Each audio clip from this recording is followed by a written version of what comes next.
Doña Rocío, dele no.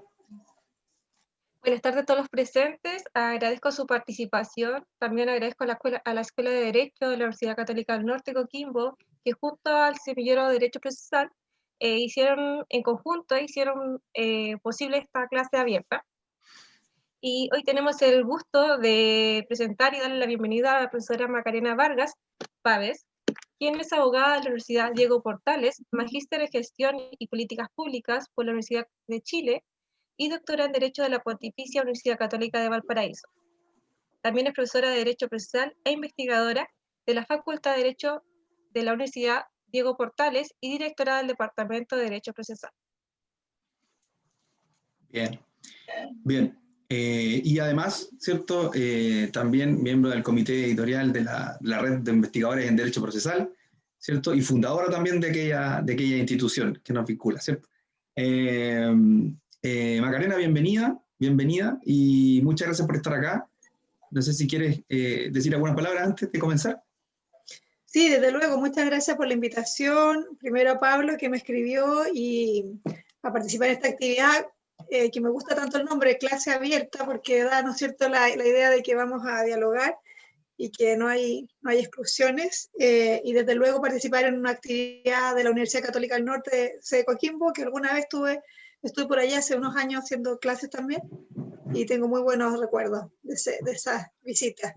Así que muy contenta de estar hoy día aquí. Buenísimo. Bueno, gracias Maca nuevamente. A ver, lo primero que te quiero preguntar, digamos, voy a tomar el micrófono para poder hacerte una primera pregunta introductoria sobre el tema. Tú has desarrollado, bueno, estábamos hablando recién antes, fuera de cámara, ¿cierto? Fuera de cámara, un poco, tú has desarrollado, sí, entre los pocos que han desarrollado investigaciones en Chile sobre ejecución, porque es un tema medio, ¿cierto? Como el patito feo, ¿no? Dentro del programa de Derecho Procesal, ¿cierto? ¿Por qué partiste o por qué iniciar, ¿cierto? Una investigación sobre los procesos de ejecución en particular? Primera pregunta. Bueno, mira, en realidad, si tú me hubieras preguntado cuando empecé a hacer mi estudio de doctorado, si yo iba a hacer la tesis en esta área, hubiera dicho que no, porque no era de mis prioridades. Yo había trabajado, desde hace muchos años vengo trabajando temas de acceso a la justicia y de resolución alternativa de conflictos y justicia civil o sistemas procesales, pero no había indagado con mayor profundidad temas de ejecución. Surgió este tema a raíz de las conversaciones con mi profesor guía de tesis, el profesor Álvaro Pérez Ragone, y eso se debió también en parte a la contingencia de ese momento. Estoy hablando del año 2012, cuando se presentó por el proyecto de reforma a la justicia civil, el nuevo Código Procesal Civil. Y ese proyecto venía con una modificación muy sustantiva respecto a la ejecución, y entonces parecía como un tema atractivo, novedoso, que iba a importar grandes cambios si esa reforma se aprobaba en nuestro sistema. Y entonces yo me entusiasmé mucho con eso, y debo confesar que al principio dije, juicio ejecutivo, que probablemente todos los que son alumnos acá dirán, ¿quién va a dedicarle 5 años de estudio al juicio ejecutivo? Y volvía, me acuerdo, en el bus de vuelta al Valparaíso. Yo hice mi doctorado en la Universidad Católica de Valparaíso, y pensando, ¿habré hecho lo correcto? ¿Habré tomado una buena decisión? Y la verdad es que fue una excelente decisión, porque me abrió un mundo realmente nuevo en temas sobre todo por las discusiones que hay aquí, y porque es cierto, como dice Pablo, es un tema bien olvidado por la doctrina procesal chilena y en general iberoamericana. No es un tema que convoque mucho interés, se mira como algo que es secundario, marginal, que no es propiamente parte del proceso. Y entonces, claro, había un desafío enorme en construir algo cuando hay poco material para trabajar, sobre todo en nuestro país, pero por otro lado ese desafío a mí me generaba mucha adrenalina, porque dije, bueno, todo está por hacerse, en el fondo. Y por ahí partimos trabajando con temas, primero de la reforma, cómo venía la discusión o sea, la propuesta que estaba contenida, la figura del oficial de ejecución, que a lo mejor algunos en su momento la pudieron haber leído o escuchado, cómo fue dándose esta discusión, y después me decanté en temas más bien como de estándares internacionales, derechos humanos para proponer digamos, lineamientos de cara a nuestra reforma, que lamentablemente, como sabemos, ¿no? Hoy día se acaba de retomar después de que se paralizó hace unos meses, pero yo veo con poco optimismo su discusión dado el contexto nacional actual. Por ahí nació esta inquietud y creo que no me equivoqué y hay mucho tema por trabajar en esta materia para los que algún día se interese. Hay hartas cosas que explorar, que desarrollar, que construir en materia de ejecución. Tengo la impresión un poco de que, como comentábamos, que es una materia abandonada o tal vez menospreciada en cuanto a su riqueza dogmática, ¿cierto? Como que fuera algo de poco sustancioso, ¿cierto? Le dedicamos mucho tiempo al juicio declarativo, a las tutelas declarativas y poco a la tutela del crédito. De hecho, o sea, si uno va hacia antes de lo que podríamos llamar, ¿cierto?, el resurgimiento de la doctrina procesal en Chile, aquí hay dos exponentes en la reunión, ¿cierto?, el profesor Palomo, el profesor Vargas, ¿cierto?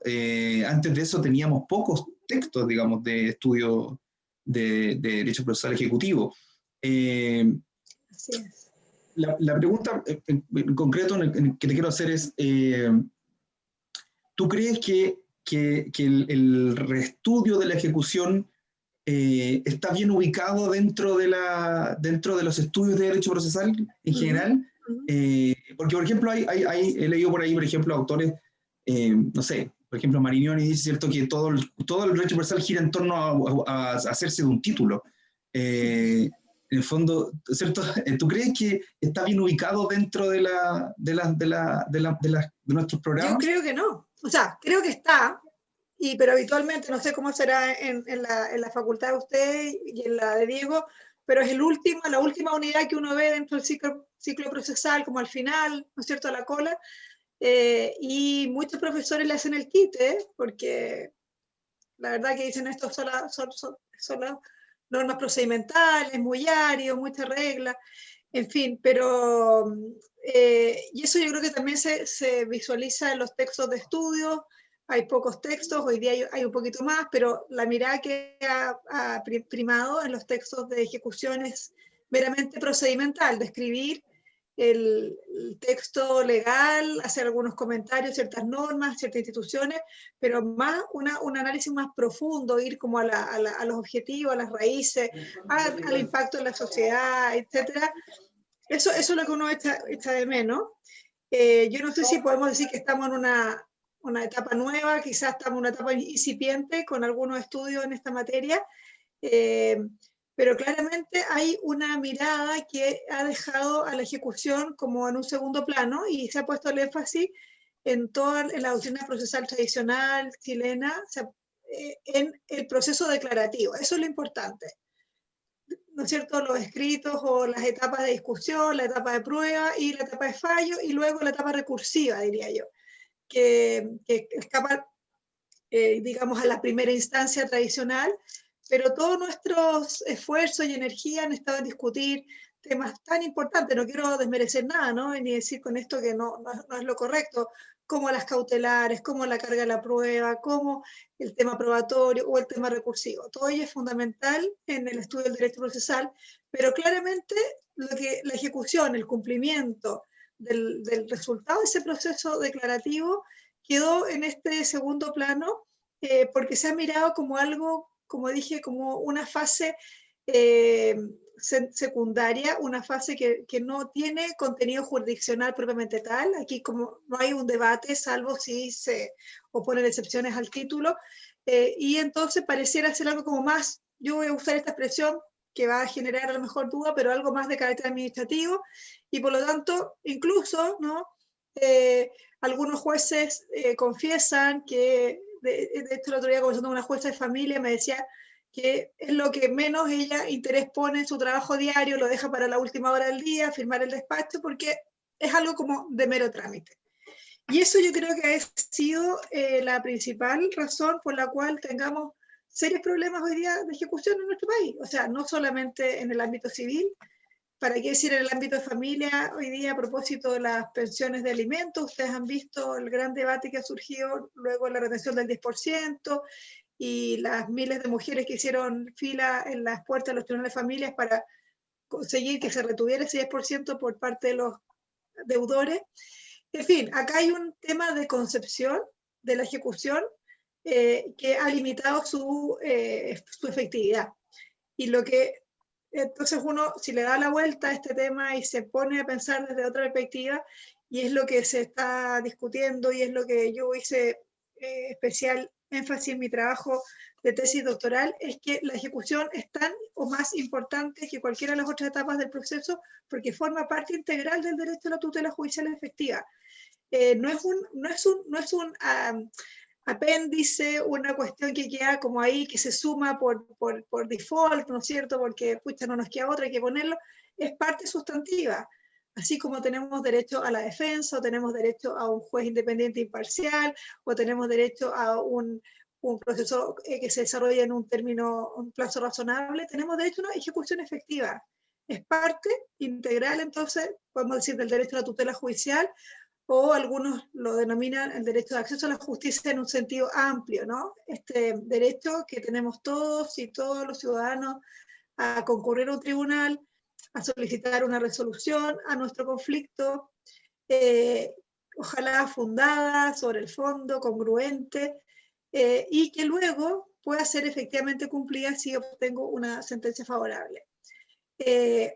El proceso ejecutivo, entonces, no es este hermano pobre o este pariente pobre del proceso declarativo, sino que es parte integral. Y entenderlo así nos cambia completamente, ¿no es cierto?, la perspectiva de análisis y también por ejemplo, de los currículums de los programas en nuestras facultades de Derecho, en las discusiones de las reformas legales que se vienen, el énfasis en la formación de los jueces en estas materias, la decisión de los diseños orgánicos, quienes se hacen cargo de la ejecución, y así un sinnúmero de cuestiones que están atadas a este tema. Rocío, te quiere hacer una pregunta. Ok. Sí. Profesora, ¿dónde podríamos ubicar a la ejecución forzada dentro de los derechos fundamentales? ¿Podría ser en la tutela jurisdiccional efectiva, en el debido proceso o en el derecho a la acción? Mira, buena pregunta. Aquí entramos en un terreno que a veces suele ser pantanoso porque la doctrina en esto es bien amplia y da distintas, ¿no es cierto?, definiciones a estos derechos.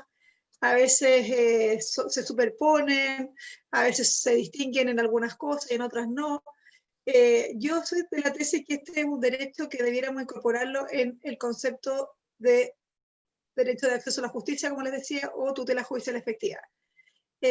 Porque cuando un ciudadano o ciudadana recurre al sistema, no solamente quiere una respuesta, como decía anteriormente, sino que quiere que esa respuesta logre ser implementada, tenga un correlato práctico en su vida personal, que se pague la deuda, que se ejecute el contrato, que se levante una construcción, que se haya incumplido, en fin.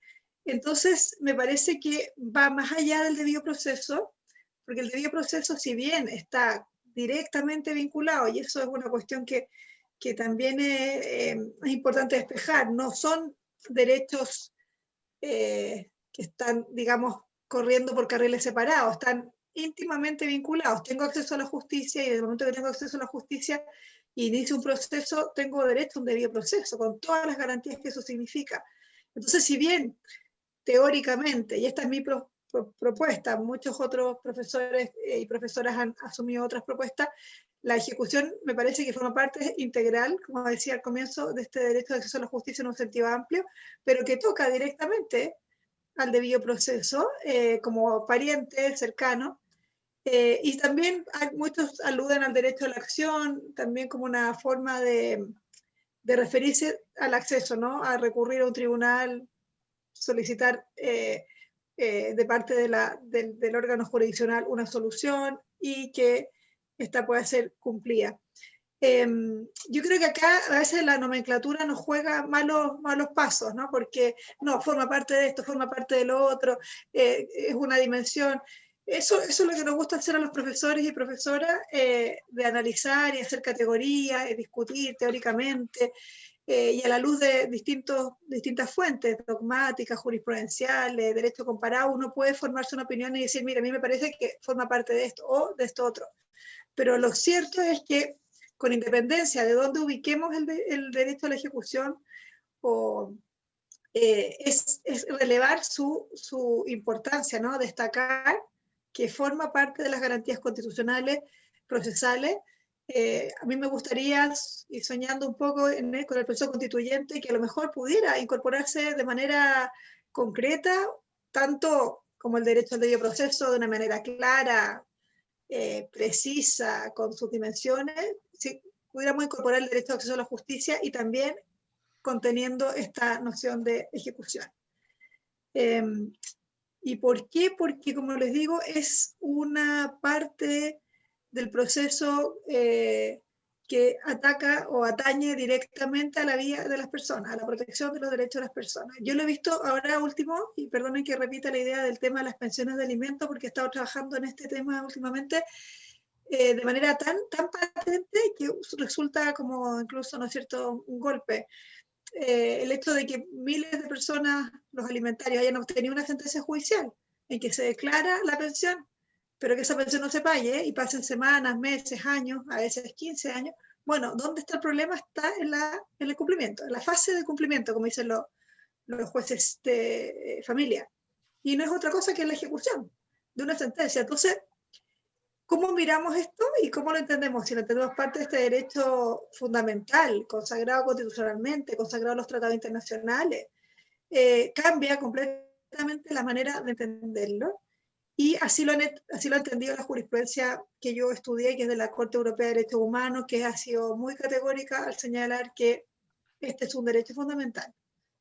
Y por lo tanto a los estados les compete, ¿no es cierto?, la obligación de tomar ciertas medidas específicas para que ese derecho fundamental pueda ser aplicado en su ámbito doméstico. Profesora, comentarle Sí. que Patricia Rodríguez, juez de familia, desde lo que se está hablando ahora me da la impresión de que yo lo casillaría en la tutela judicial efectiva, porque familia, producto de la oficialidad, nosotros tenemos una acción y un mecanismo operativo en que nosotros no solamente nos hacemos cargo del cumplimiento de las resoluciones, sino que más allá de la petición misma de las partes, en particular en medida de protección, en violencia familiar y en otras cuestiones propias de las temáticas de familia. Por ende, lo asumimos como una carga incluso anexa a una acción o a una petición concreta de parte. Entonces yo lo veo mucho más claro en familia. Mucho más claro, sí. Bueno, de hecho, los jueces de familia tienen facultades oficiosas en esta materia muy concretas para decretar medidas, ¿no es cierto?, y cuestiones que van en esa línea. Pero parece que la práctica no ha tenido tanta fuerza. Pero no así en materia civil. En materia civil está circunscrita a la actividad de las partes, ¿no es cierto?, al ejercicio de la acción ejecutiva por parte del acreedor, la defensa por parte del deudor, y así lo que todos saben y que entiendo están estudiando algunos de ustedes en este momento. ¿Acá? ¿Sí? Sí, perdón. Un poco haciendo eco de lo que tú decías de la investigación a propósito de la Corte Interamericana de Derechos Humanos, la Corte de Estrasburgo, perdón, ¿cierto? Yo no sé ¿qué opinas tú? Hay un cruce, o sea, no hay la misma información proveniente de la Corte Iberoamericana, ¿cierto? La Corte Interamericana, perdón. No hay, parece ser la misma claridad cuando uno busca jurisprudencia sobre efectividad y tutela función efectiva a propósito de la ejecución como la hay en Estrasburgo. ¿Tú has podido ver eso? No sé si tienes la misma idea. Sí, lo comparto porque en realidad al iniciar yo mi investigación, por razones obvias, acudí primero a la jurisprudencia de la Corte Interamericana, porque es el régimen que a nosotros se nos aplica, y entonces uno dice, bueno, vamos a lo que es más propio nuestro y a lo que nos puede obligar como Estado chileno. Y la verdad que es escasa la jurisprudencia en esta materia específica, porque habla, ¿no es cierto?, la Convención Americana sobre Derechos Humanos habla del recurso efectivo, y de ahí se podría derivar todo lo que dice en relación con la ejecución. Pero los fallos que yo encontré, que en ese momento no eran muchos, o sea, eran pocos, primero, ¿no? Y además el contenido iba más bien en esa línea, más que en la línea de la ejecución de, por ejemplo, una resolución judicial, de una sentencia o de un acuerdo entre partes, y entonces se restringía muchísimo el campo de investigación. Y ahí tomé la opción de investigar en esta materia en la jurisprudencia de la Corte Europea de Derechos Humanos, y claro, ahí es un mundo, esto viene trabajándose desde hace, no sé, más de 20 años, con los primeros fallos que dan algunas pistas al inicio sobre cómo abordar la ejecución para hoy día encontrar un desarrollo bastante amplio y rico en contenido, con muchos elementos para ir construyendo estos estándares, que es lo que ha ido pasando, y que es lo que yo tomé al final como parte de mi investigación, como el corazón de la investigación. ¿Cuáles son estos estándares? ¿Qué obligaciones le generan a los estados? Las normas de los convenios internacionales, en este caso la Convención Europea, y cuánto de eso uno lo podría traer a Chile, aun cuando, que es una cuestión que también muchas veces me criticaron, bueno, pero ¿qué importa lo que diga la Corte Europea si eso no nos obliga a nosotros acá?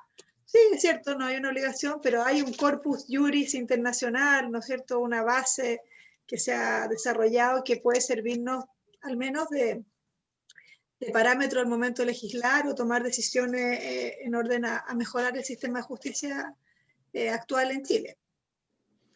Perdón, estamos, ya que surgieron espontáneamente algunas preguntas, alterando un poco el protocolo, no importa, ¿cierto? Esa es la gracia, ¿no? Está todo bien, Pati, no te preocupes. Está todo bien. De hecho, esa es la gracia de una clase abierta, ¿cierto? Voy a darle la palabra a Sofía, una estudiante de nuestro curso. Sofía, usted levantó la mano, por favor, hágase cargo de esa levantada de mano y pregúntenos. Buenas tardes, profesora. Bueno, como dijo el profesor, yo soy profesora, alumna de pregrado, y usted al principio, cuando el profesor Pablo le preguntó por qué inició toda esta investigación, usted mencionó estándares internacionales. Entonces mi pregunta es, ¿usted cree que nosotros deberíamos reformar radicalmente el procedimiento ejecutivo que ya tenemos, o a cuáles son los parámetros que debemos aspirar? Eso, muchas gracias. Bueno, sí. Buena pregunta. Buena pregunta. Hay harto tema aquí.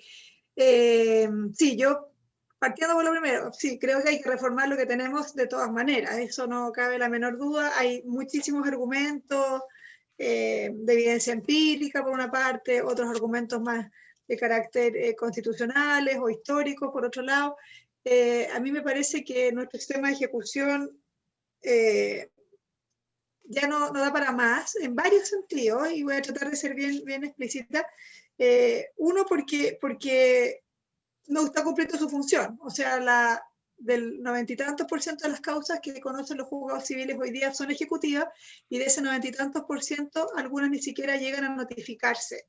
Es decir, el sistema está siendo utilizado con otra finalidad que no es sino una finalidad más de corte comercial y no de carácter jurídico, que es decretar incobrable estas deudas por parte de grandes empresas, bancos, casas comerciales, leasing, etc. Entonces, de partida ahí tenemos un primer elemento. El sistema está construido para que el acreedor pueda obtener el cumplimiento forzado de una obligación, ¿no es cierto?, que consta en un título indubitado, como todos saben, o están estudiando en este minuto, pero resulta que eso parece ser que se tergiversó, se distorsionó y se está yendo por otro camino. Primera cuestión, y entonces tenemos los juzgados civiles o los juzgados de letra abarrotados de causas ejecutivas, pero que en el fondo parece que nunca hay una intención seria detrás de ese acreedor de cobrar la deuda. Primera cuestión. Y segunda cuestión, de los que sí hay interés en seguir adelante con esa ejecución, solo en un porcentaje bajísimo, no tengo exactamente el número acá, pero menos un 2% se logra el pago efectivo de la deuda. Y por lo tanto uno se pregunta, bueno, ¿qué pasó con el resto, el 98%? Y no se cumplió y ese acreedor vio insatisfecha su pretensión. Y entonces hay un tema como de orden, digamos, de tramitación actual y práctica. Pero hay otro tema que a mí el que más me entusiasma y con el que estoy trabajando ahora es la protección de los derechos de los deudores en nuestro sistema de ejecución. Si ustedes analizan y revisan las normas del Código de Procedimiento Civil, en general uno puede observar una inclinación hacia la figura del acreedor. El acreedor tiene, ¿no es cierto?, un título, y eso no lo vamos a negar, que hace presente al tribunal para exigir el cumplimiento, y de ahí en adelante no tiene nada más que hacer porque el sistema va a operar y va a buscar su finalidad, que es obtener este cumplimiento forzado. Pero en este intertanto, ¿no?, entre la demanda ejecutiva y el cumplimiento forzado de esa obligación, hay una serie de etapas y trámites que hay que realizar, y donde la figura del deudor, a mi juicio, se ve bastante menoscabada. Salvo, y esto yo lo he dicho otras veces, Diego me ha escuchado, así que me estoy repitiendo a lo mejor, salvo por la figura de la inembargabilidad de los bienes del deudor, a mi juicio hay muy escasos mecanismos de protección de los derechos de los deudores. Y si uno lo compara esto con legislaciones de otros países más avanzadas en esta materia, que han trabajado desde los estándares internacionales, que ahí después respondo a la segunda pregunta de Sofía, hay muchas instituciones procesales que se pueden incorporar a la legislación, que no tienen por qué menoscabar ahora el derecho del acreedor, ¿no?, sino que darle un trato más equivalente al deudor. A mí me parece que hay un tratamiento al deudor que está, se explica, y así me lo he explicado yo, está fundado en la concepción que hay detrás de la figura del deudor y de la figura del acreedor. Tenemos que recordar que nuestro código es de 1903, un código que ya tiene sus buenos años en el cuerpo, donde había una actividad económica muy incipiente, y que la verdad la necesidad de cumplir los contratos o las obligaciones parecía clave para el desarrollo económico, sigue siéndolo, desde luego, pero entonces donde la mirada hacia el deudor es una mirada más bien suspicaz, de un deudor que no quiere pagar, que está buscando la manera de evitar ese cumplimiento, que definitivamente a lo mejor quiere zafar, digamos una palabra más común, ¿no?, de cumplir con la obligación. Y entonces todo eso pareciera, ¿no?, o a mí me hace explicar por qué están estas instituciones con un plazo, por ejemplo, para oponer excepciones tan breve, de 4 días, máximo 8, con 0 posibilidades de llegar a un acuerdo o un convenio de pago entre el acreedor y el deudor.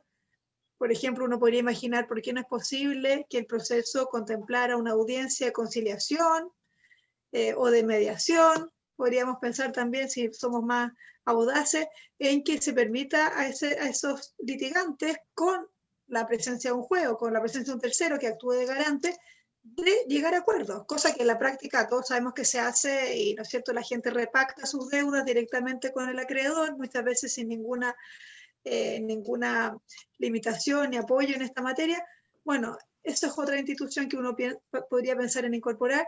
Y lo mismo, hay posibilidades en otros países de que los bienes embargados se puedan vender de manera que obtengan una mejor recaudación, y que eso no perjudique al deudor ni tampoco al acreedor. Como ustedes saben, acá en nuestro sistema, por ejemplo, si hay un bien inmueble embargado, ese bien inmueble se va a vender al precio del avalúo fiscal, que habitualmente es muy bajo, ¿no?, que el valor de mercado.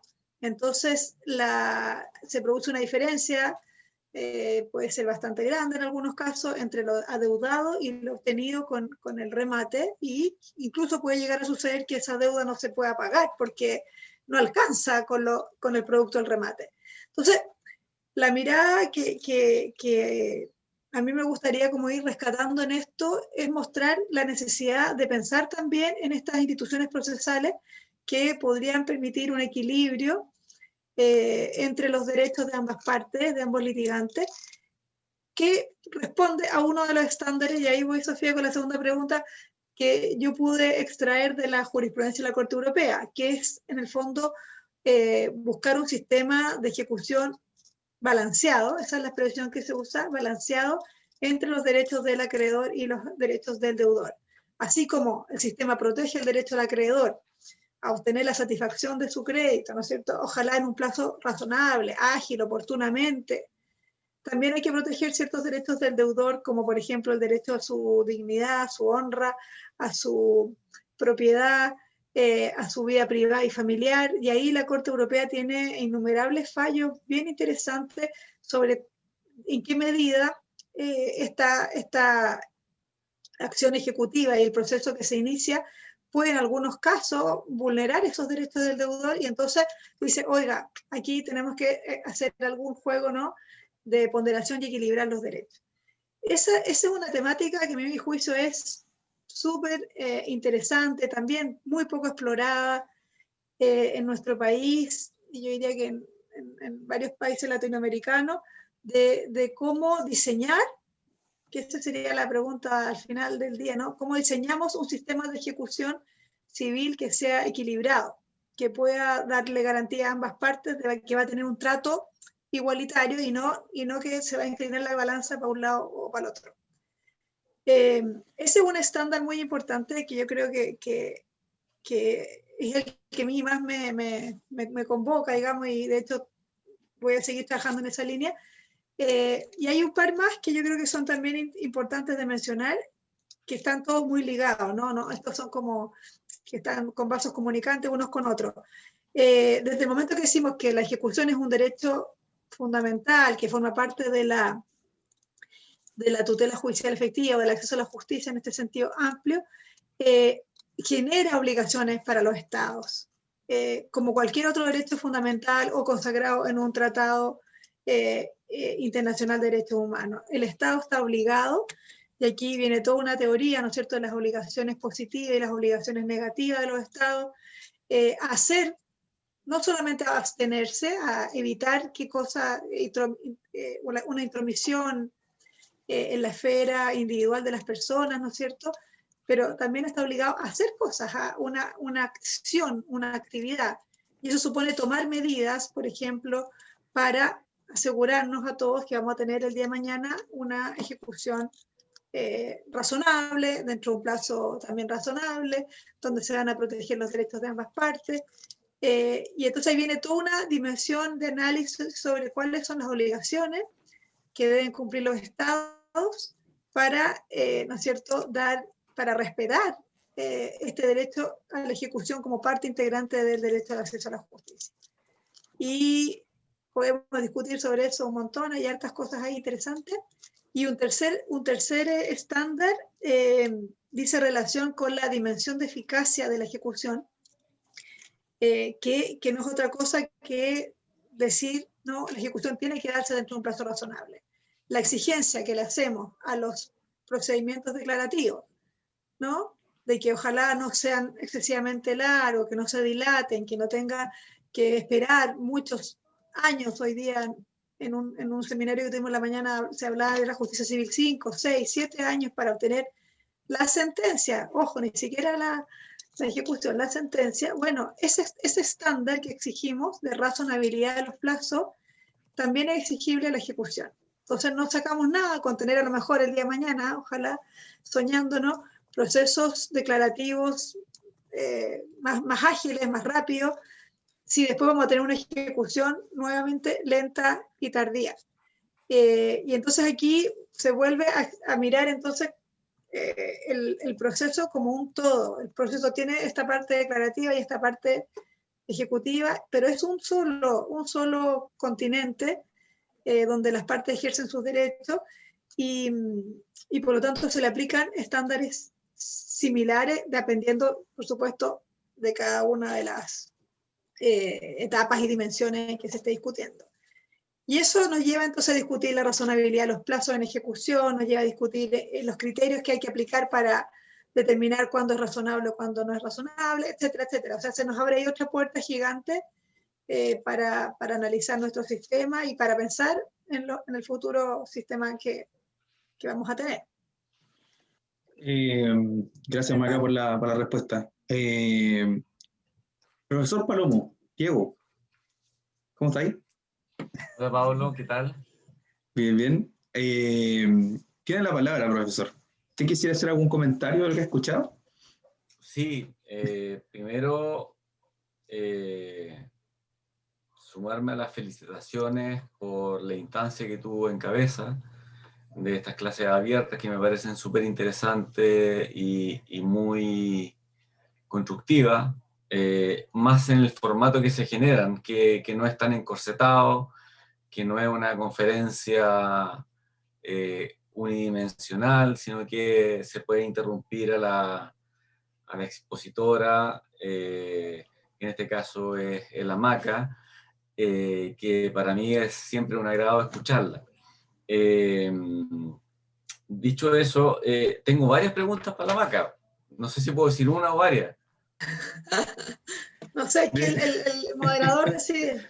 Ya, vamos por parte. Hagamos una primero y vamos viendo para no dejar al público también, porque tengo unas preguntitas aquí, profesor. Después hagamos su pregunta y después vamos matizando. ¿Qué le parece? Ya. ¿Ah? Es que la Maca, perdón, la profesora Macarena Vargas plantea su alocución, su conferencia bajo la línea del derecho a la ejecución. Y yo estoy de acuerdo con esa tesis, sin perjuicio de lo cual, de lo que le he escuchado ahora, ella postula, o entiendo que haber escuchado, la necesidad de un balance, de un equilibrio en la fórmula. Entonces, quizás mi primera pregunta debería relación si esa fórmula de equilibrio que ella plantea de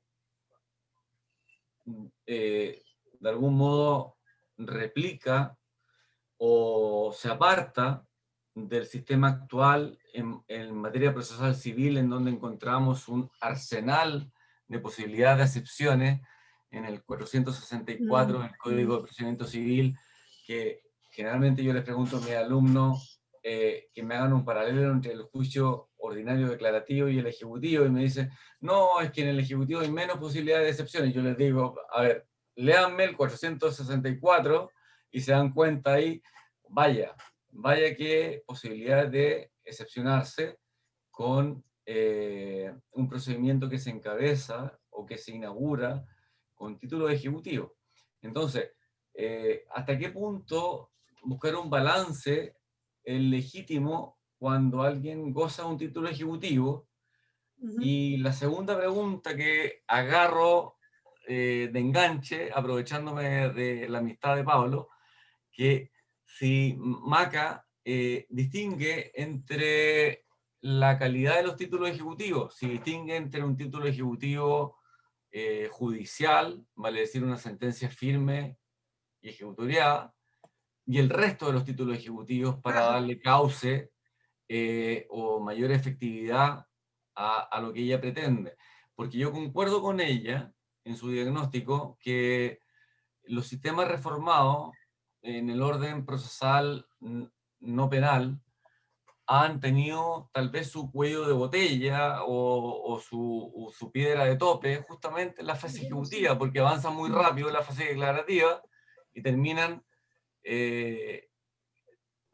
padeciendo las consecuencias de un sistema ineficaz en la fase ejecutiva. Entonces, yo no sé cuáles son las reflexiones que podría ella, Macarena, compartir con nosotros respecto a lo que yo modestamente puedo comentar. No, gracias, Diego. A ver, yo la propuesta esta no es que del balance no es algo que se me ocurre a mí, lo tomo de, como decía yo, de los estándares de la Corte Europea de Derechos Humanos, porque pensando en una cuestión que está detrás de la decisión cuando uno diseña un sistema ejecutivo, que es cuál es la política pública, y aquí yo me mezclo cosas, porque mi formación así me hace hacerlo. ¿Qué política pública está detrás cuando estamos pensando en un sistema de ejecución civil? ¿Qué es lo que tiene en mente el legislador? Y aparentemente lo que ha habido y lo que hay hoy día por nuestra legislación, como decimos, tan antigua, es una política pública que su objetivo es recaudar, ¿no es cierto?, deudas o exigir el cumplimiento forzado de la obligación. Solo eso, solo eso. Y me parece que eso se queda corto para los cánones actuales, se queda corto para las discusiones que hoy tenemos, para los problemas sociales, económicos que hay en nuestro país. Y entonces a mí me hace mucho sentido la idea de un sistema de ejecución balanceado que no desvista un santo para vestir el otro, ¿no? No quiero decir que con el sistema balanceado vamos a perjudicar al acreedor, bajo ningún punto de vista. Yo creo que la dimensión de eficacia, lo que decía antes, la agilidad de los procesos, la búsqueda de que la ejecución se haga de manera rápida, es una garantía que tenemos que mantener, pero buscar algunos elementos que hagan que esta balanza no sea tan desequilibrada. Yo tengo la impresión que hoy día la balanza está desequilibrada, y si bien es cierto, hay 18 excepciones que se pueden oponer en el juicio ejecutivo, en la práctica se muestra que la mayoría de los deudores no ponen excepciones. Uno habría que hacer una buena investigación de por qué eso no ocurre. Yo tengo algunas intuiciones, creo que la mayoría de los deudores no cuenta con abogado, y, por ejemplo, en esa fase, por lo tanto no tiene los conocimientos como para hacerlo. Creo que el plazo de los 4 u 8 días también es muy bajo. De hecho, la reforma procesal civil se ampliaba a 10 y a 30. Y así una serie de otras cosas. Entonces, es cierto, el texto de la ley nos da el derecho, consagra el derecho a la defensa del deudor, le da la posibilidad de defenderse con estas 18 excepciones, puede oponerse en una primera vez al embargo, al retiro de los bienes, etcétera, etcétera. Pero la lógica con la que está construido este sistema es exclusivamente una lógica de recaudo. Entonces, a mí me gustaría, sí, en un sistema nuevo, que esa lógica tuviera también una mirada que se hiciera cargo de la figura del deudor como persona natural que en una situación a lo mejor económica determinada incumple una obligación. Y eso me lleva a un análisis, una discusión que es súper interesante y que yo planteo en mi tesis, que es sobre los perfiles de los deudores, y que a mí también me gustaría poder indagar en el futuro, porque, como les decía, parece ser que entonces que el legislador chileno tenía en mente a un deudor que no quería cumplir, ¿no? Entonces, cumplir. Por eso esta forma de abordar la ejecución. Y yo me pregunto, y también es una cuestión que a lo mejor más de alguien lo ha pensado, bueno, ¿cuál es el perfil realmente de los deudores chilenos? ¿Son personas que no quieren cumplir, que quieren evadir sus obligaciones, que son, digamos, palabras simples, fresco, y quieren salir corriendo para encalillarse en otra deuda después con otra casa comercial o con otro banco y así tener, ¿no es cierto?, un historial de deuda? Yo tengo la impresión de que no es así, que aquí hay una mezcla de perfiles, no puedo asegurar cuál prevalece, pero también está el perfil del deudor vulnerable, el deudor que se encontró en una situación económica particular en un momento determinado, que por una enfermedad, por un problema de cesantía, por un problema de divorcio o de separación de una relación de pareja, se generan nuevos gastos y ahí puede verse atrasado en el pago de algunas deudas. Y digo esto porque hay un estudio que yo consulté en su momento, no he tenido la oportunidad de volver a revisar si hay algo más nuevo, que mostraba estos perfiles en Inglaterra, y a pesar de que todos podríamos decir, bueno, la mayoría de los deudores son del tipo 1, que no paga porque no quiere, este estudio mostraba que era todo lo contrario, que la mayoría de los deudores no paga porque no puede, porque se ve en una situación coyuntural, a lo mejor que puede durar más o menos tiempo, impedido de pagar, y que eso tiene que ver con cesantía, tiene que ver con gastos médicos en algunos países, tiene que ver con ruptura y divorcio de relaciones de pareja, y entonces uno dice, bueno, ¿cómo estamos por casa? ¿Qué pasa acá en nuestro país? ¿Qué más evidente hoy día que con la pandemia esos deudores probablemente han aumentado, o sea, no probablemente han aumentado, y que probablemente gran parte de ellos son personas que por la situación coyuntural de la pandemia están con suspensión del empleo o quedaron sin trabajo o algunos de sus familiares están en esa situación y en fin, ¿no? Se modifica 100% las posibilidades de pago. Entonces, a mí me parece que claro, sin perjudicar al acreedor, debemos hacernos cargo de ese perfil de deudores y incluir algunas instituciones que no son tan digamos, extremas, que podrían ayudar a estos deudores, sobre todo al vulnerable, a pagar o a ver menos, con una fuerza menos, ¿no es cierto?, intimidante esta ejecución. Y el ejemplo paradigmático acá es el tema de los acuerdos o los convenios de pago. Todos sabemos que mucha gente llega a estos acuerdos que a veces son leoninos con el acreedor y sale pagando más de lo que debía y con unos intereses enormes. Bueno, ¿por qué esos acuerdos no se pueden hacer en el tribunal? Y eso podría, yo no digo que beneficiar al deudor y en ningún caso va a perjudicar al acreedor, pero sí dar oportunidades de ver posibilidades de pago que a la larga ayuden a cumplir con el objetivo de este proceso, que es el cumplimiento forzado de una obligación. Esa es como la idea que está detrás. Creo que sería indispensable, así que si alguno de los estudiantes aquí en su tesis de grado quiere hacer una investigación sobre los perfiles de los deudores en Chile, pues que sería bueno, ahí nos cuentas, Pablo, después, para tener datos, no tenemos datos. Por ejemplo, en materia de familia, aquí está la magistrada Rodríguez, ella nos puede tal vez contar su opinión, pero tampoco hay datos de los perfiles de los deudores.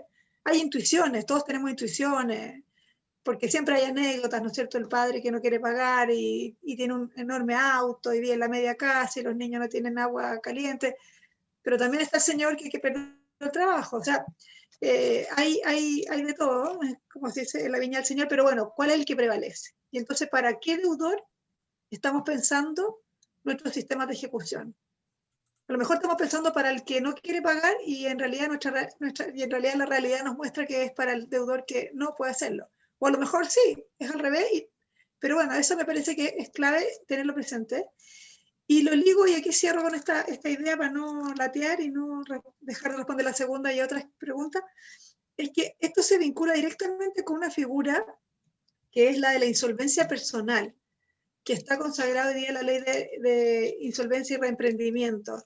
Una ley nueva que modifica la ley de quiebras, ¿no es cierto? Y que crea por primera vez en Chile la insolvencia de personas deudoras, personas naturales, como cualquiera de nosotros, no empresas. Bueno, y la insolvencia personal en Chile, los procedimientos regulan bastantes instancias o su orientación principal está en la renegociación, en la posibilidad de acuerdos con los acreedores. Y entonces me parece así que hay una suerte como de contradicción entre dos legislaciones que en el fondo apuntan en una misma dirección, que por un lado obtener el cumplimiento forzado de una obligación, ¿no es cierto?, que consta en un título ejecutivo, en un juicio ejecutivo civil individual, pero es la misma finalidad que buscamos en un juicio o un proceso concursal, en este caso que es de persona deudora. Entonces, acá hay como que niveles que no dialogan entre la justicia, o sea, entre la ejecución civil individual y la ejecución concursal o universal. Y entonces yo veo una dicotomía de trato y que se explica también porque la legislación de insolvencia es del 2014. Había otra mentalidad y hay otra orientación que está detrás. Y si ustedes leen las actas de esa ley, se van a dar cuenta que es, bueno, salvemos al emprendedor, que pueda volver a abrir un negocio, que no caiga en una quiebra y entonces después nunca más se pueda levantar y pierda todas las posibilidades de un crédito futuro y en el fondo salga como del mundo de la economía y de las actividades comerciales. Esa lógica que uno la valora, ¿no? Con una mirada como de la economía, decir, bueno, sí, démosle, empujemos de nuevo para que salga de este problema económico puntual. Bueno, ¿por qué no se da en la ejecución civil individual? ¿Por qué el deudor que no pagó, ¿no es cierto?, la cuota de Falabella, Ripley o de Almacenes X, no podría tener también la posibilidad de renegociar. Por ejemplo, esa es una cuestión que yo creo que debiéramos pensar. Y entonces ahí uno observa otro objetivo de política pública. Por eso vuelvo para atrás. ¿Qué es lo que quiere el legislador cuando legisla en esta materia? Y entonces algunos autores han sostenido, que me parece algo muy, muy interesante, que la ejecución debiera orientarse también a pensar en que evitemos la insolvencia personal de los deudores, del consumidor. También se usa esa expresión, la insolvencia del consumidor.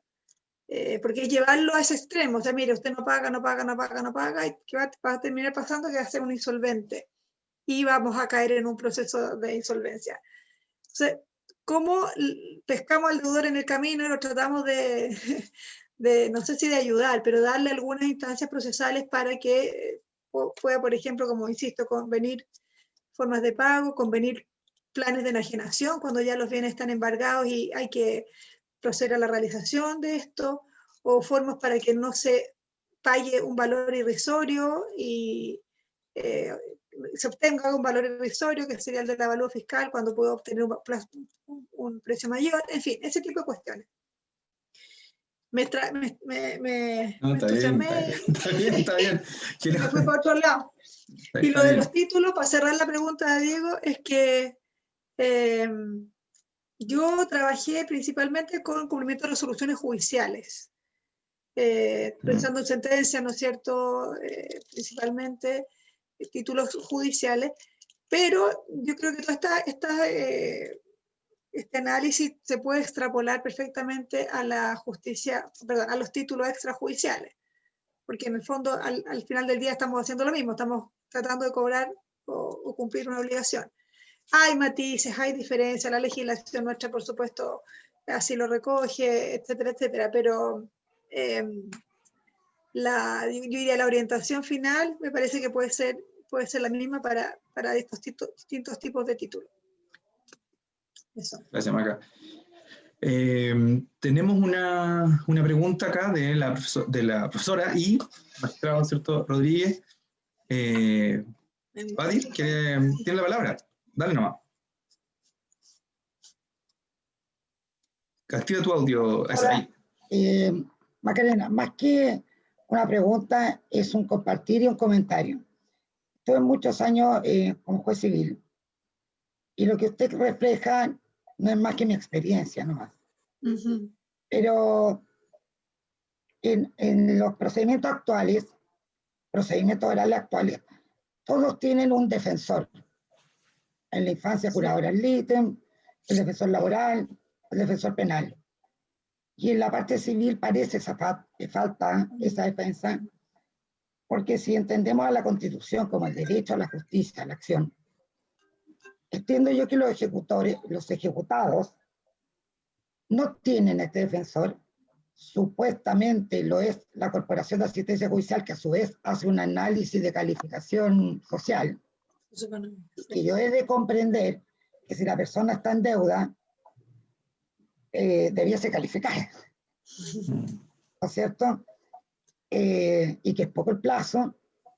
Por lo tanto, yo creo que de buena fe, la inmensa mayoría es el desconocimiento y se ve la necesidad de recurrir a la institución financiera para repactar.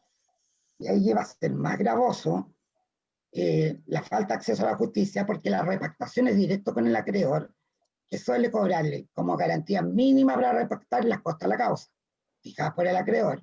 Uh-huh. Intereses brutales y extensión de la deuda a años luz. Y ante la necesidad yo lo llamo usuario, esta materia en familia, pero del demandado, de solucionar su situación judicial, acepta lo que le pongan encima. Entonces yo comparto lo que usted está diciendo, que falta un defensor, un asesor gratuito, financiado por el Estado en materia de ejecución civil. Pero por otro lado, yo tampoco veo el inconveniente de la conciliación. Por cuanto a la norma del Código de Procedimiento Civil, si bien no obliga a la conciliación, no la impide. Y recuerdo yo, estando como juez civil, haber llamado más de alguna vez a conciliación haber sido una conciliación exitosa y no veo ningún daño, perjuicio o alteración al debido proceso por eso. Era el comentario que le quería hacer. Sí, sí. Bueno, el tema de la defensa o defensoría de un deudor, uno podría imaginarla, claro, en manos de la Corporación de Defensa Judicial. Pero la corporación en general, no estoy segura si todas ellas, pero no reciben casos de juicio ejecutivo, como un criterio también dentro de los varios que tienen, como estos criterios de evaluación socioeconómica que usted mencionaba. Yo creo que, claro, aquí podría uno imaginar esa idea como un mecanismo más de protección, que eso ya va como fuera de lo que es el proceso ejecutivo propiamente tal, sino como una forma de organizar el nuevo sistema de justicia civil que podemos tener en el futuro, y que de hecho podría ser aplicable a todas las materias. Si uno piensa, lo mismo pasa en los juicios de arriendo, o en los juicios sumarios, o en los juicios de precario, que necesitan personas, ¿no es cierto?, que no tienen los recursos para pagar un abogado, de la asesoría de un abogado. ¿Por qué no lo podrían tener por juicio ejecutivo? Yo lo veo como una efectiva garantía constitucional. Claro, claro que sí. Claro que sí. Además que la norma constitucional no restringe, ¿cierto?, el derecho a la defensa en materia penal únicamente, ¿cierto? Ese es el tema, ¿no? Y la justicia civil está al debe ahí, ¿cierto?, en términos de asesoría mínima letrada, ¿no? Así es. Bueno, eso, por ejemplo, yo creo que es un aspecto que la reforma procesal civil debería contemplar y que no la contemplaba. Eliminó toda referencia a la asistencia jurídica gratuita. ¿Se acuerdan que, o sea, está el beneficio, ¿no es cierto?, de litigar sin costas, o el llamado privilegio de pobreza hoy día, pero, y seguramente eso no se ha modificado, pero sabemos que la práctica funciona muy, muy poco, y en ese sentido creo que sería interesante, si vamos a volver a discutir la reforma, no solo para el tema de ejecución, estoy pensándolo en un sentido más amplio, que una parte de esta reforma incluyera alguna mención a la necesidad de asesoría jurídica gratuita para personas de escasos recursos. O sea, es clave. Es como una parte central de esta noción de acceso que queremos hacer y que fundamenta la reforma. O sea, todas las mensajes y todas las, digamos, alocuciones que hacen profesores, o artículos o discursos del ministro de Justicia, siempre resaltan, ¿no?, como la finalidad esencial de esta reforma, la de mejorar el acceso a la justicia. Bueno, una manera concreta me parece contar con asesoría técnica gratuita. También estoy de acuerdo con eso. Bien. Tenemos un par de preguntas en el chat, Magdalena, como para ir cerrando. Algunas están contextualizadas en lo que tú ya un poco has dicho. Voy a ver si quieres agregar algo. Mira, yo voy a hacer un comentario también, si me voy a permitir un comentario. ¿Cómo podríamos, dice Valentina Páez, cómo podríamos equilibrar la situación de que en el juicio ejecutivo existe una efectividad de cumplimiento de la obligación que ha sido insatisfecha con los derechos del deudor? Un poco lo que tú veníamos conversando, ¿cierto? Los cuales también se ven menoscabados dentro del proceso.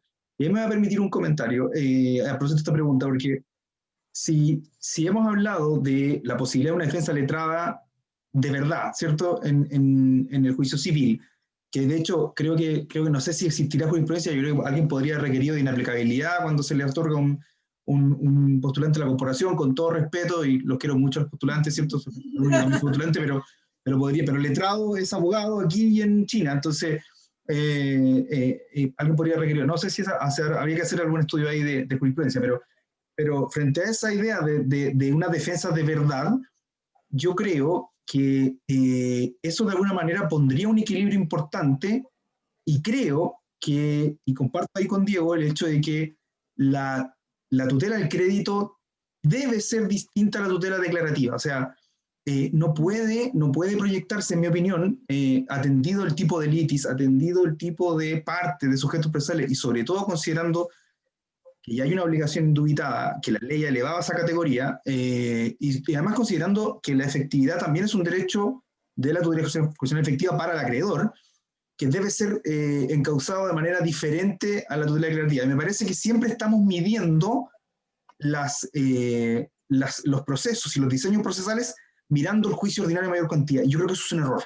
Yo creo que eso es un error que estamos muy acostumbrados, y yo lo digo como abogado también, o sea, los abogados estamos acostumbrados a mirar todos los diseños procesales pensando en el juicio ordinario de mayor cuantía. Y eso es un error, porque obviamente tiene que haber diferencia. O sea, si nosotros tratamos de... Pasa un poco, por ejemplo, voy a poner un ejemplo muy concreto. La ley de antidiscriminación, ¿cierto?, civil, llamada ley Zamudio. Hay estudios ya que dan cuenta lo problemático que ha sido pensando en tratar de equilibrarlo al juicio sumario civil y cómo no ha resultado porque no se ha diferenciado, por ejemplo, los temas probatorios, porque no se han adecuadamente aplicado, ¿cierto?, en la práctica, pensando, porque están mirando siempre, ¿cierto?, el mito del procedimiento civil ordinario común. Entonces, una defensa importante, de verdad, yo creo que haría, o sea, no sé si sea necesario alterar esta idea del principio de desigualdad de armas propio de la ejecución. Ahí no sé qué pensáis tú sobre esto. No, yo creo que, a ver, mi análisis más bien ha consistido en las instituciones procesales que se podrían incorporar a un sistema ejecutivo y que podrían ayudar a equilibrar estos derechos. Más que a la figura del defensor, como se ha señalado acá, que no veo por qué no, podría ser, pero principalmente la propuesta y lo que yo he estado estudiando es qué mecanismos, y ahí respondiendo a la pregunta de la Valentina, qué mecanismos procesales o instituciones procesales podríamos incluir hoy día en nuestro proceso ejecutivo que pudieran ayudar a equilibrar la balanza.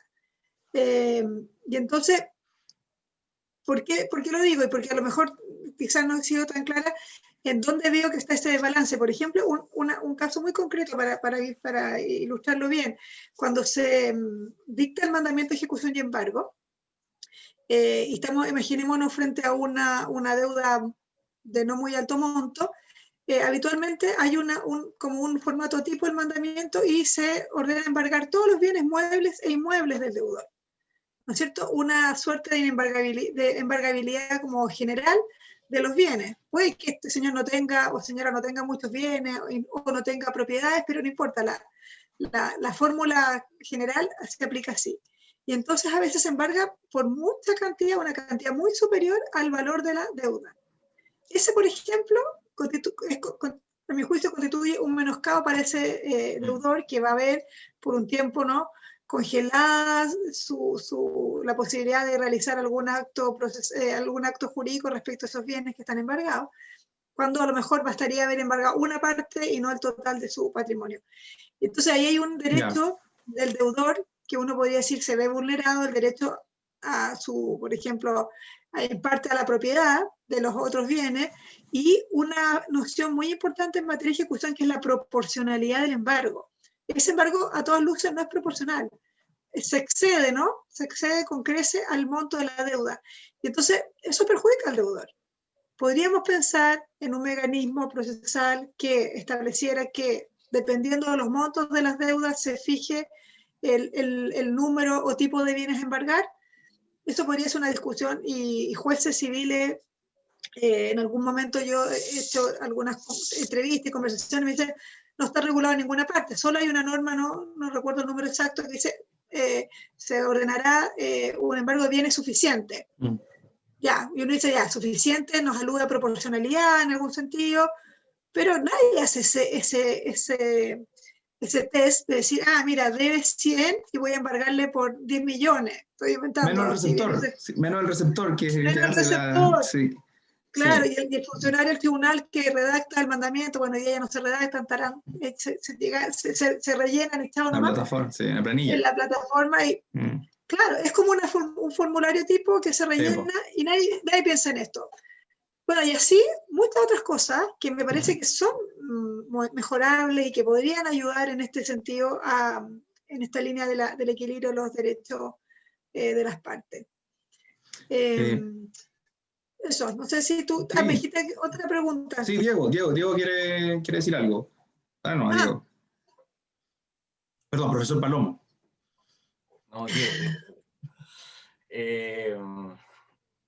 Oye, súper interesante lo que comenta la Maca, y de algún modo genera nuevas preguntas. Una de esas me cuelgo de lo último que dijo, de la ausencia de ese test de proporcionalidad que carecen los jueces a la hora de disponer los embargos respectivos, lo que extraña, tratándose que en sede de medidas cautelares o medidas precautorias, sí se exige. Entonces, pareciera que fuera mucho más consolidada la jurisprudencia en sede de medidas precautorias, cuando todavía no hay una sentencia firme ni ejecutoriada, y cuando lo existe, ese test de proporcionalidad no aparece, o no aparece claramente. Pero la pregunta segunda que te quería hacer, Maca, dada esta ferviente defensa del derecho de ejecución que has planteado hoy día, es ¿qué opinas tú de lo que hasta ahora está aprobado en materia del proyecto de Código Procesal Civil, en lo que dice relación con la ejecución provisional de las sentencias en primera instancia sin necesidad de rendir caución? Ajá. Me tincaba que ibas para allá. Sé que es un tema que te interesa. Mira, yo la verdad es que no lo he estudiado a fondo porque, como te digo, como ustedes saben, he estado en estos otros temas, pero a mí me parece que esto de la ejecución provisional se vincula directamente con lo que estudiamos a propósito de los recursos, de los efectos con que se conceden los recursos, ¿no es cierto?, suspensivos y devolutivos, y particularmente aquí el suspensivo. También hay razones, yo no manejo los datos con exactitud, pero datos empíricos que muestran que la mayoría de las resoluciones impugnadas no sufren mayor modificación, ¿no es cierto?, en sede de apelación, y que por lo tanto parecería recomendable una ejecución provisional, en la medida que se cumplan ciertos parámetros y ciertos resguardos. No recuerdo cómo lo regulaba el código, Diego, en esta parte, o sea, la propuesta, el proyecto de código, pero me parece que si se toman ciertas medidas, que a lo mejor podría ser la caución, pero podría ser otra, no veo razones para impedir esa ejecución provisional durante la tramitación, tal como se permite ya, dicho de paso, ¿no?, cuando se concede el solo efecto evolutivo, una sentencia de primera instancia.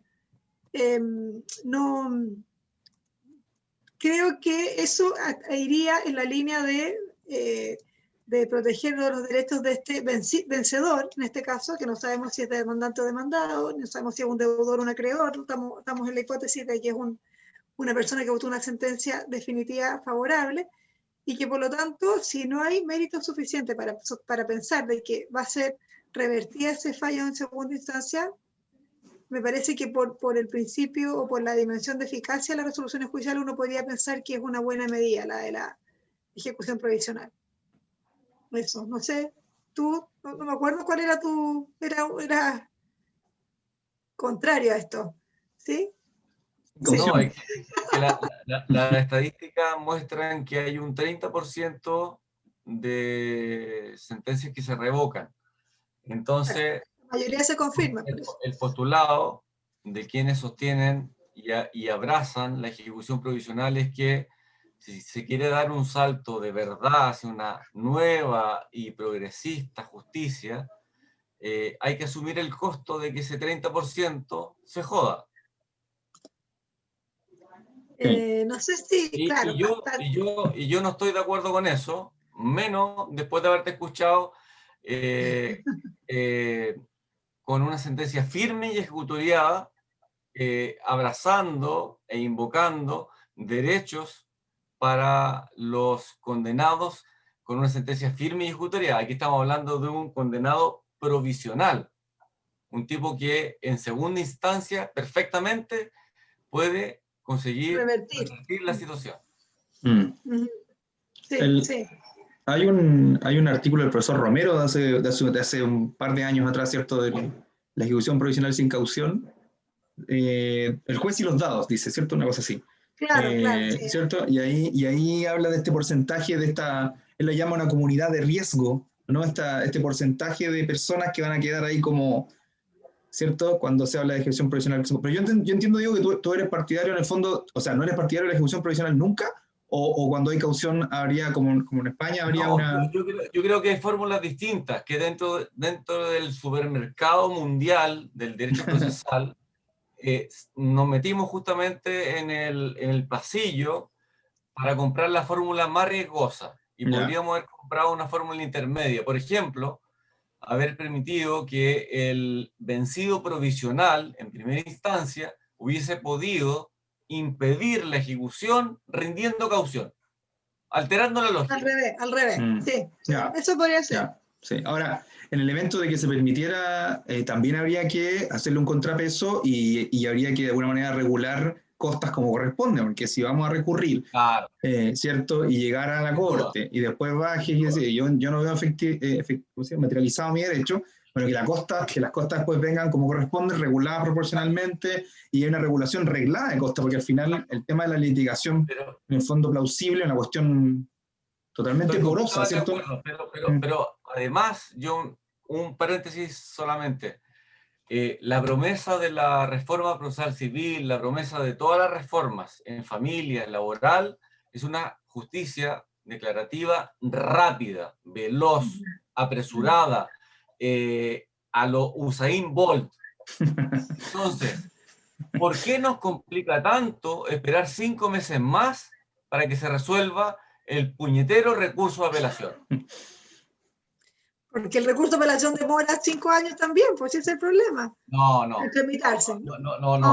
O 2, o 3, pero no se demora 5 meses, pues eso no... Bueno, habría que hacer un análisis ahí con la estadística. Estamos aspirando a una justicia declarativa que dure 4 meses y queremos que esa sentencia dictada en condiciones de apresuramiento absoluto, sin controles, sin resguardo, sea ejecutada provisionalmente, para mí es un salto al vacío o un brindis al sol absolutamente utópico en un país imaginario. Sí, citando a Parra. Claro, como citando a Parra, ¿no? con un juez imaginario en un tribunal imaginario. Bueno, la discusión ha sido riquísima. La verdad es que les agradezco mucho. Estamos ya en la hora, no queremos, ¿cierto? ¿Cómo se llama? Impacientarlos más, los que están acá. Les agradezco mucho a todos los que asistieron. A Macarena primero por la voluntad, de disposición de compartir con los estudiantes, con los colegas, con María Patricia, que está acá también, que participó activamente, de tener esta discusión, también a Diego por haber venido y compartir un rato acá con nosotros. Muchas gracias por romper un poco el protocolo, de eso se trata, ¿cierto? Esta cuestión de que se haga de esta manera, ¿cierto? Parece ser que es más llevadera que esas exposiciones clásicas, que estamos tan encorsetados como dijo antes Diego. Maca, muchas gracias por venir nuevamente. De nada. A todos los que vinieron, a los estudiantes también, y nos despedimos. Les agradecemos por haber venido y nos vemos entonces en diciembre en una quinta clase y final del año, ¿cierto? Cerramos el año en la quinta clase. Así que... Muchas gracias a todos por la invitación. Muchas gracias por estar acá. Chao. Chao. No puede ser. Mientras que la imposibilidad es